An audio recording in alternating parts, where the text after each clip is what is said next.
At work, I stayed focused. I spent 3 days repairing a 19th century ledger with red rot on the spine, brushing on consolidant with a light touch, smoothing the cracks, one motion at a time. It kept my breathing even. Then came the blogger, local guy, wanted my side. I didn't answer. I logged the timestamp and flagged the number. Sable later told me that was the right move. No interviews, no statements, no fuel. When the fundraiser popped up, help Greer fight a predatory sibling, I didn't panic. I saved every image. Printed the page, put it in the folder, didn't comment once. Outrage burns fast. Paper doesn't. Her office was up 3 narrow flights, above a bakery that smelled like warm cinnamon and sugar crust. By the time I reached the door, my jacket was damp and my shoulders were tight from holding in too much for too long. Sable Ortiz stood when I walked in. Gray blazer, plain blouse, hair pulled back. She didn't offer tea or ask how I was feeling. She said, "You're Ansel," and motioned to the chair across from her desk. I liked her immediately. I placed the folder labeled Proof on her desk, along with the flash drive that held my grandfather's message, the hospital log from Little, and the printed screenshots from the fundraiser site. She didn't smile, didn't say, "Wow." She read fast, flipping pages like each one was a gear she'd already seen before. No sound, no commentary, just work. When she finished, she tapped the cover of the folder and said, 2 tracks. First is legal safety. Restraining orders, no contact orders, harassment documentation. Second is structure, finalizing the blind trust, adding anonymity, routing gifts through a donor-advised fund. Then she pulled out a legal pad and sketched out a process like she'd done it 20 times for people who didn't know how close they were to snapping. She had me sign affidavits for each cluster, calls, online posts, doxing attempts. She took my phone, copied the metadata from the voicemails, and showed me how to label each folder cleanly: date, source, type, brief summary. It was like watching someone restore a fragile spine, one strip of linen tape at a time. We filed petitions for harassment prevention orders against Lowell and Greer. Sable drafted a separate no-contact order to cover indirect contact, no social posts, no vague threats, no third-party warnings. She said, "Judges don't want drama, they want lines they can enforce." She flagged the fundraiser with the platform's fraud team and wrote a second notice for the state's Consumer Protection Office. "Let procedure carry the weight," she said, "and we never argue online, not once." Then we shifted to structure. She formed the Hale Quiet Trust, appointed a corporate trustee, and built a layered LLC called Cider Street Holdings. "The name means nothing to anyone. That's the point," she said. "Your name should show up on as little paper as possible." I asked about my job at the university. She looked at me like I'd asked if I should still eat breakfast. "Stay. Routine is stabilizing." Then she drafted a short letter to the university's general counsel explaining we were pursuing protective orders and why I might need to miss a morning here or there. No details, just the right ones. She handed me 2 notebooks, one lined, one blank. "This one's for facts. This one's for feelings. Keep them separate. The second is just for you. The first reads like a ship log. That's the one we'll use if anyone tries to claim you're unstable." Before I left, she said, "Expect pushback before it goes quiet." Then she added, flat and unblinking, "The people who say we're family usually mean we want what we want." The rain had turned into a fine mist when I stepped outside. I stopped at the bakery and bought a cinnamon roll. Took one bite on the sidewalk and felt something settle in my chest. Later that day, Sable emailed me a calendar, court dates, response deadlines, filing notices. I printed it and taped it inside the cupboard above my sink. My grandfather would have approved. Every square had purpose, no noise, just order. The courtroom had beige walls and buzzed with old fluorescent lighting. The judge was already seated when we walked in. No robes, no drama, just a sharp-eyed man in his 60s with a stack of case files and no patience for anything off script. Sable had warned me he doesn't like speeches. I was fine with that. I sat with my hands folded while she placed our binder on the table. Tabs in blue, each one labeled by date and type. The kind of system that let even shaking fingers find what mattered. We opened with the basics: call logs, saved voicemails, the emails HR had forwarded, screenshots from the group chat, the post with the buzzer photo, and the printed fundraiser page. Sable didn't raise her voice or slow down for drama. She just walked the judge through the paper. When it was Lowell's turn, he leaned into the mic and said it was all family concern. The judge stared at him and said, "Why does family concern involve contacting your son's employer and photographing his apartment building?" Lowell had no answer that fit. Greer tried to blame some overzealous supporters, but Sable pulled up the fundraiser's admin records and pointed out Greer's screen name, tied to an IP that matched a device used to register the campaign. She read the confirmation email into the record. The room went quiet. The judge issued an 18-month harassment prevention order for both of them. Clear terms, no in-person contact, no social media mentions, by name or implication, no third-party warnings. He read it line by line, like a man confirming ingredients for something that needed to hold together. Outside the courtroom, Greer tried to meet my eyes. I looked at the far wall instead. Didn't flinch, didn't speak. I don't hand people anything they can twist anymore. A week later, Little called Sable. "I've got a compliance issue," he said. One of his junior staff, Cal Becker, had accessed my account notes and mentioned to someone close to Lowell that there was a private record connected to a large transfer. The system flagged the access. Little's compliance officer pulled the logs, dates, times, names. Sable packaged the logs and forwarded them to the state banking regulator the same day. 3 weeks later, Cal's access was revoked. His license got flagged for review. Lytle locked down my file. Now only he and one other officer could view it. I learned later that Lowell tried to push again. This time, he got a certified letter warning him that further attempts would be considered abuse of process. I kept the envelope. Greer's fundraiser froze. The platform sent her a notice asking her to justify where the donations were going. She didn't answer. Sable filed a formal complaint with the Attorney General's Consumer Division. Nothing dramatic, just attachments, receipts, IP records. 4 weeks later, the fundraiser shut down. Donors got partial refunds. My aunt, who hadn't taken a side, mailed me a letter with 2 printed photos from the funeral. Greer and Lowell caught laughing near the coat closet. She wrote one line, "I thought you should have these." I kept them. Dorian called me to say someone had reached out asking if the probate file could be re-examined. He told them the will had a no contest clause. Once violated, all rights were void. The caller hung up. Dorian logged it, sent us a copy. The online noise slowed. First a few days, then a full week without anything new. At first, the quiet felt wrong, like someone had turned off the sound in a house that always had a radio on. Then it felt like fresh air. I took a walk by the harbor. Didn't check my phone for 2 hours. When I came home, I checked the recorder. No new voicemails. Still, I put it back in place. Habits like that don't start from fear. They start from understanding exactly how far someone will go when they think they deserve your peace more than you do. I didn't move. I didn't upgrade. I didn't buy anything with buttons I didn't need. My apartment stayed the same. 1 bedroom, 2nd floor, no view.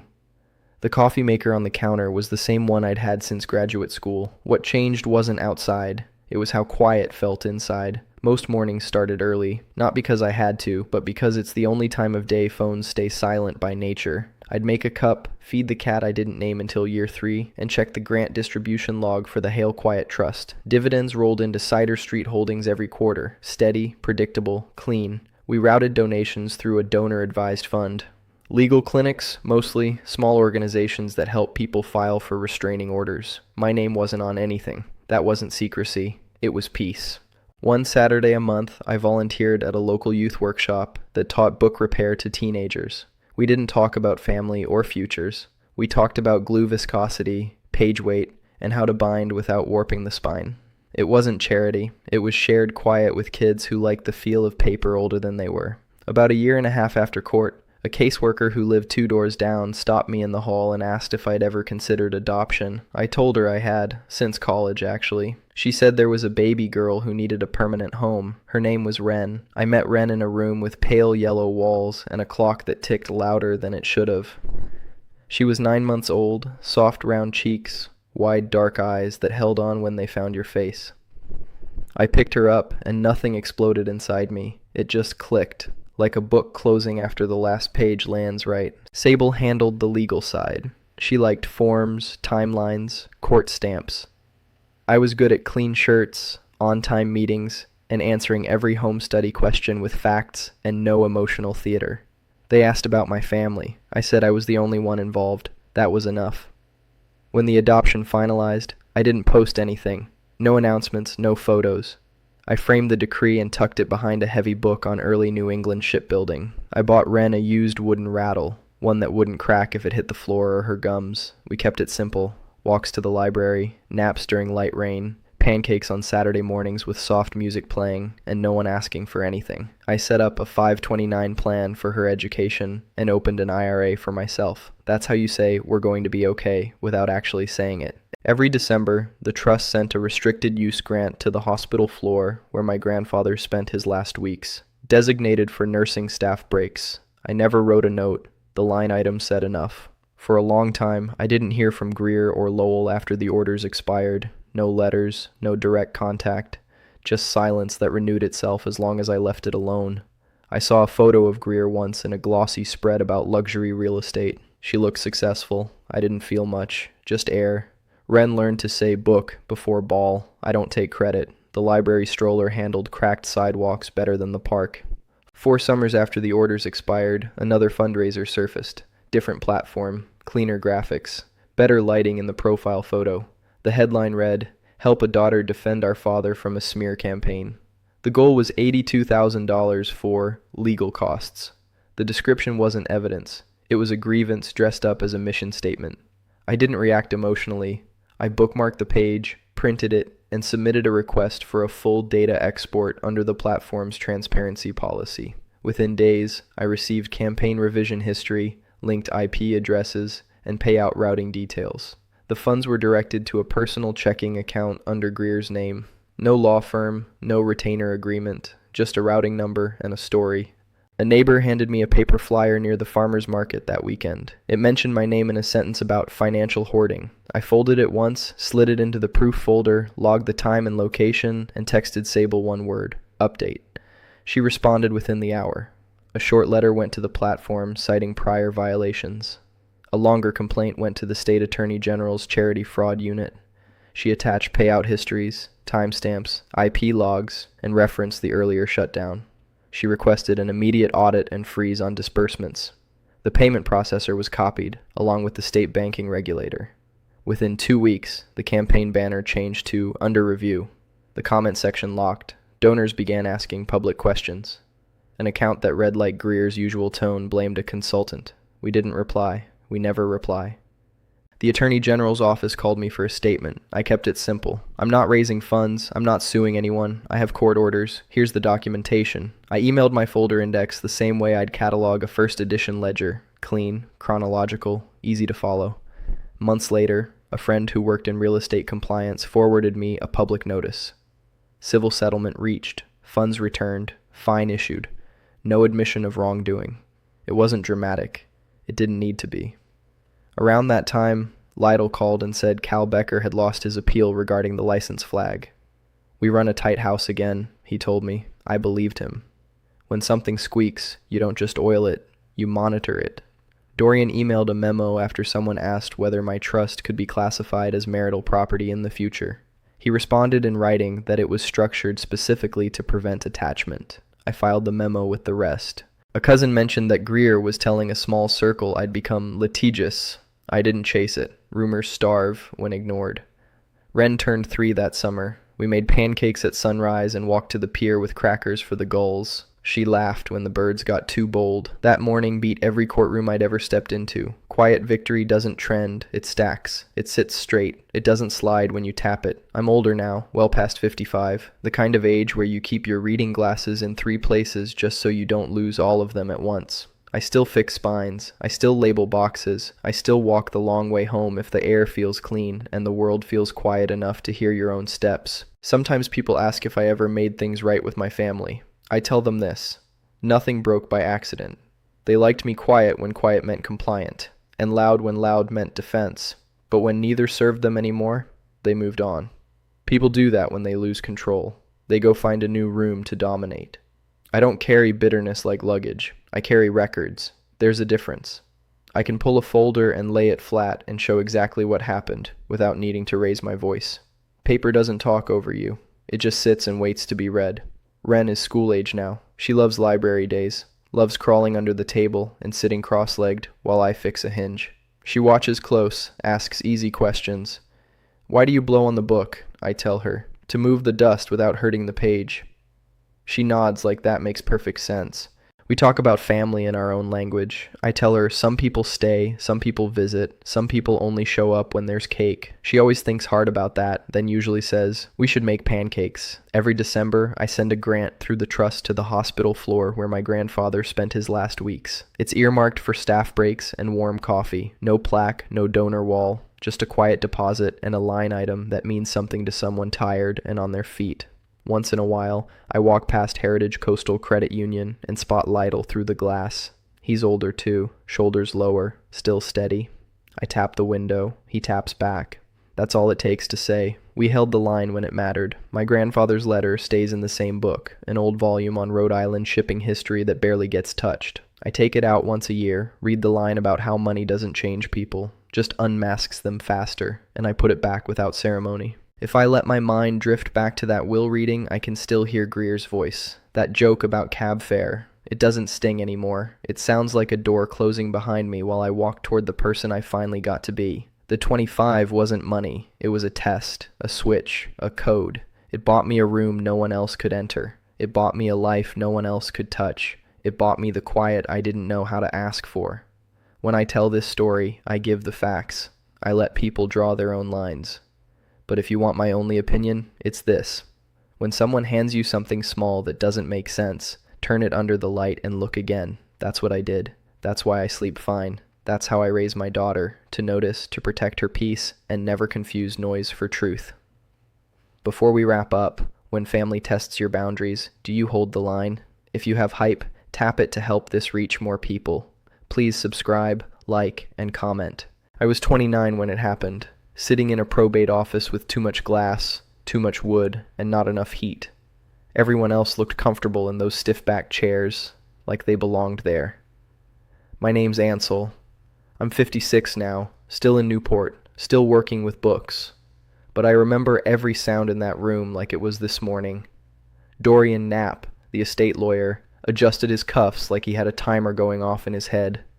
My father, Lowell, leaned back like a man about to win something. My mother, Marla, crossed her legs and barely blinked. Greer, my sister, had her phone out until the exact moment Dorian cleared his throat. He read the numbers like a traffic report. Lowell got a sum that would buy a second house. Marla got a comfortable slice. Greer got stocks with her name already on them. When he got to me, he paused, just for a beat. Then he pulled 2 crisp bills from a small envelope and slid them across the table. A 20, a 5, like he was tipping me for parking the car. Nobody moved. Greer raised her eyebrows and said, loud enough for the walls, "That'll cover a cab home." Grandpa had a sense of humor. Lowell gave one of those low chuckles that sounds more like approval than amusement. Like this all made sense now. Quick note. Before listening, share which city or country you're watching from, and let's continue. I didn't say a word. That's what I was best at in our family, taking up as little space as possible. I looked down at the bills. My hands didn't shake. Not then. I tilted the 20 under the light, just like I do when checking a water-damaged manuscript. 2 faint marks, almost too thin to see, danced near the serial number. And right then, I knew. Thaddeus Hale didn't do random. He cataloged everything. He once showed me how to oil an old safe hinge until it shut without a sound. Every move he made had a number behind it. That $25, it wasn't a joke. It was a riddle. I folded the bills slowly and slid them into my wallet. Stood up. Nobody looked at me. Made it easier. I walked to the door. Dorian didn't flinch, but as I passed him, he said under his breath, "You've been given something precise." I didn't answer. Outside, Greer's laugh bounced off the glass walls like a warning shot. I should have known then. That sound, that was the test.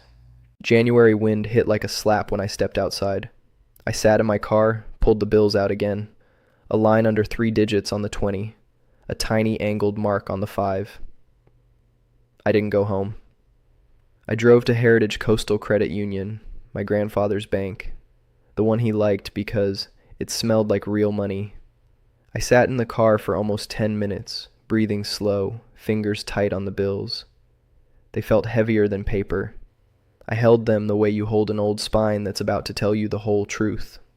The branch manager, W. Little, met me in the lobby, verified my ID, and guided me upstairs.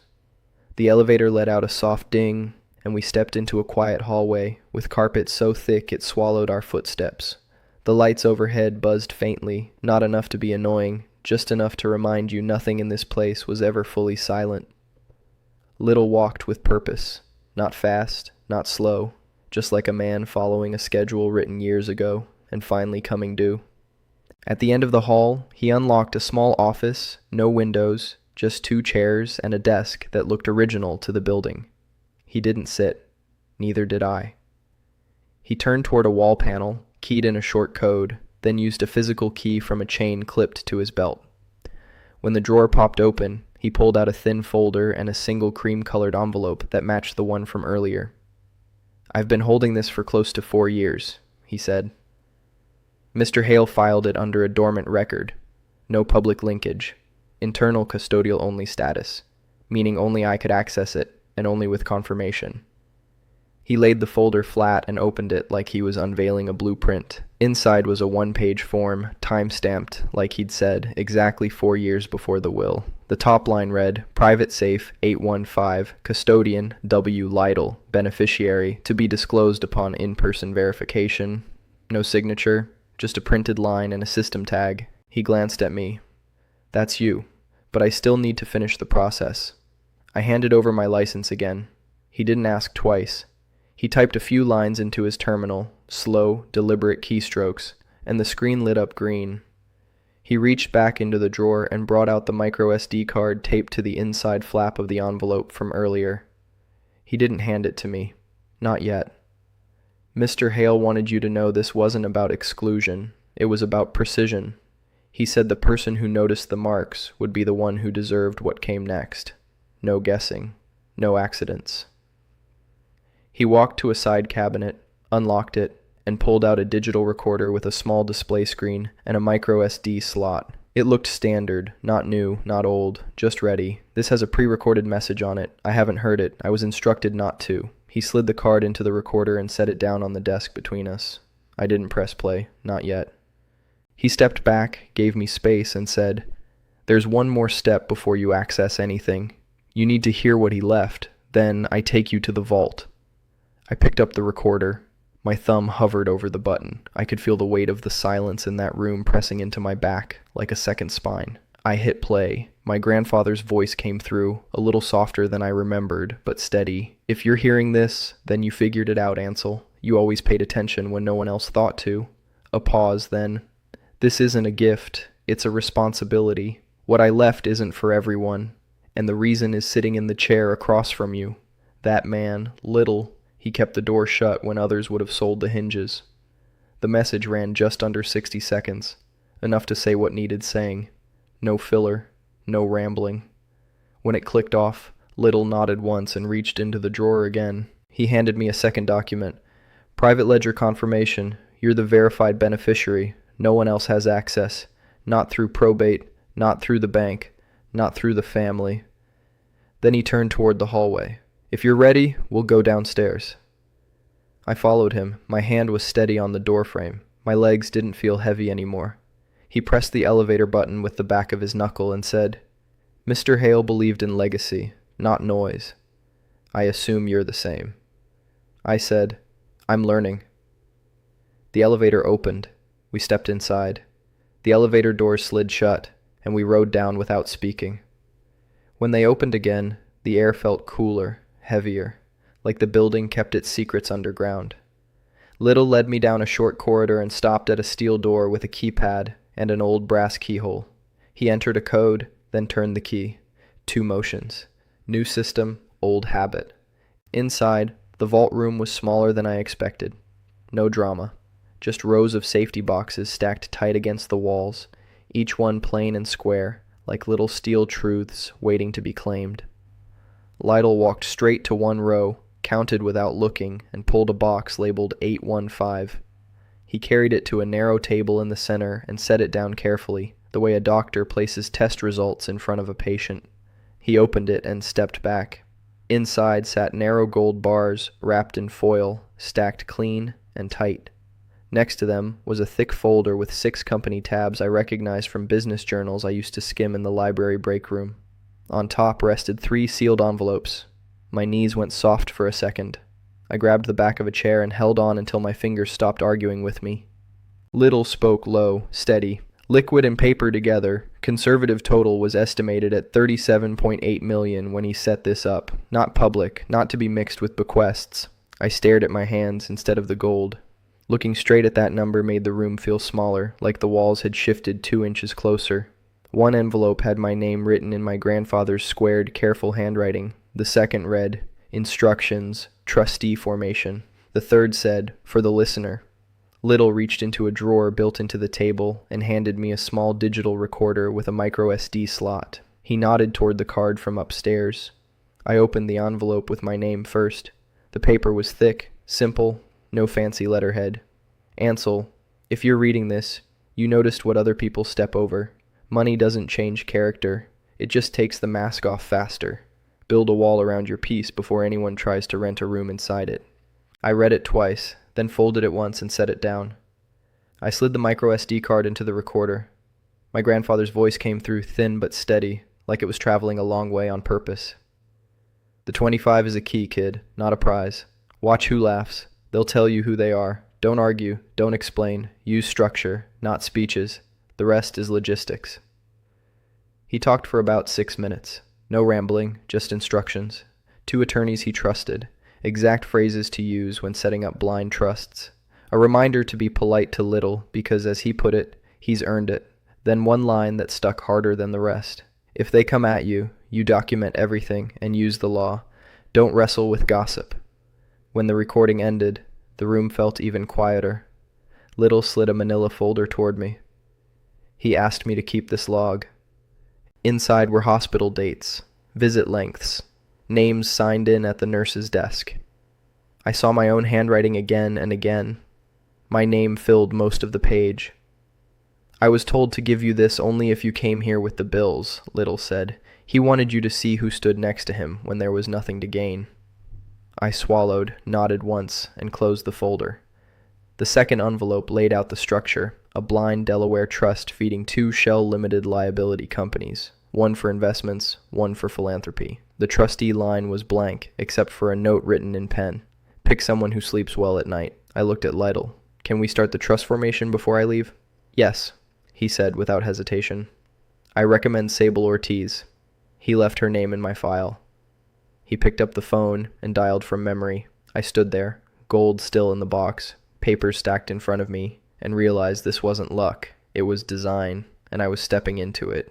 When he finished the call, I gathered the envelopes and squared the folder edges with both hands. I walked into my apartment still holding the folder like it had heat to it, set it on the counter, pulled out a legal pad, and made a checklist. Trust formation, secure copy of the audio, call Sable. My grandfather didn't like messes. Neither do I. The leak happened faster than I expected. On day 4, my phone rang 9 times. I let them all go to voicemail. Some didn't leave messages. The ones who did kept it vague. Tone of concern, words like family obligation, just wondering if we could talk. 2 came from blocked numbers. Then came the knock. 3 sharp hits. No pause. Like I owed them a minute I hadn't offered. I looked through the peephole and saw Lowell in his charcoal overcoat. Marla with her floral scarf looped loose like a costume, and Greer in what I'm sure she called a power blazer. They didn't wait for an invitation. When I opened the door, they moved past me like it was their address on the lease. Greer got right to it.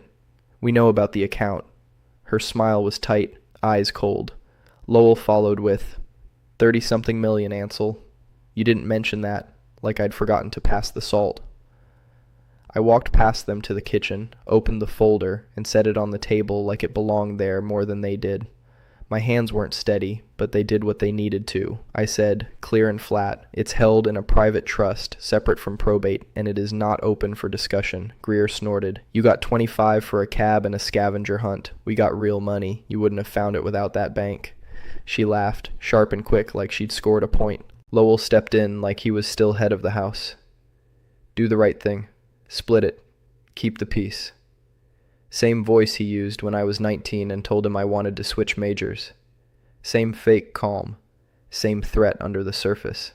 I said, there's a no contest clause in the will. You challenge anything, you void what you already have. For the first time, his jaw shifted, like he'd misread the situation. Marla tried her version of nice. Honey, we're family. I didn't raise my voice. Didn't blink. You laughed when I was handed $25 in front of a table of strangers. Nobody argued that. They just stood there. I kept going. This is what he set up. I'm honoring it. Then I added what Sable had told me to say. Clear, unshakable. No loans, no cosigns, no temporary bridges. Not now, not later. Lowell gave me one more shot. You'll regret taking this stance. I met his eyes. Maybe. I opened the door and waited. They left like shoppers walking out of a store they thought would have better inventory. Not a hug in sight. 10 minutes later, my phone lit up again. Unknown numbers. Texts with guilt dressed up as concern. Words like loyalty, family, remember where you come from. I turned the screen face down and opened a new notebook. Labeled it proof. Logged every name, number, timestamp. That night, I slept like a man who finally stopped holding the rope on his end. No joy, no anger, just quiet. The calls didn't start in one wave. They trickled in, spread out like someone was testing how far they could lean before pushing. By the end of the second week, I had 14 voicemails, no names, just voices thick with judgment, tossing around words like ungrateful and disrespectful. A few said I'd turned my back on the family. One called me cold. I didn't recognize any of them. 3 calls went straight to the library where I worked. Not to me, to my supervisor. One asked, "Is it true you employ a leech who sues his parents?" Another danced around the question, but the implication was the same. Do you really want someone like that near your rare books? My supervisor forwarded the call logs. No commentary, just facts. I thanked her. She didn't ask for details, and I didn't offer any. Then came the screenshots, from a cousin I barely talked to.